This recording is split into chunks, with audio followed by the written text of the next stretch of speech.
Les incertitudes, elles sont effectivement présentes dans la mesure où, pour déclencher l'attractivité touristique, il nous faut les consignes de l'État et du gouvernement sur les possibilités d'accueillir notre clientèle. Donc le message, il faut déjà qu'il soit très clair au départ de la part du gouvernement, et les socioprofessionnels attendent avant tout ce message-là.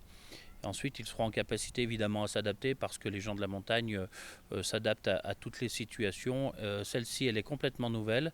Ils aiment bien les challenges, mais en tout cas, ils s'adapteront pour accueillir leur clientèle dans des espaces qui sont grandioses et exceptionnels, où je dirais la distanciation est tout à fait naturelle ici. Mais particulièrement, je pense que la montagne cette année sera vraiment très attractive.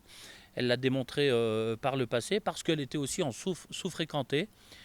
Parce qu'on peut-être on communiquait mal, est venue cette histoire de virus qui nous fait comprendre que passer des vacances ou vivre naturellement dans des grands espaces, c'est peut-être être privilégié aujourd'hui. Alors on a déjà une clientèle qui réserve, elle est prudente pour le moment dans son nombre.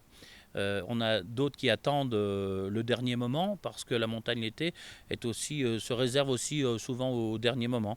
Mais on sent quand même que l'attractivité redémarre, la curiosité redémarre aussi. On demande aux socioprofessionnels des garanties.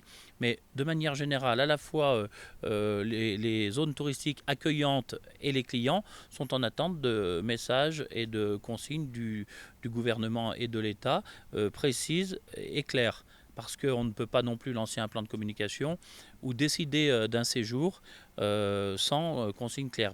Et comme le curseur a tendance à bouger régulièrement, eh bien, c'est à ce moment-là qu'il faudra un peu de stabilité pour que le tourisme reprenne ses marques. On est en capacité à respecter les consignes sanitaires. Maintenant, il nous faut nous donner un peu de vent dans les voiles.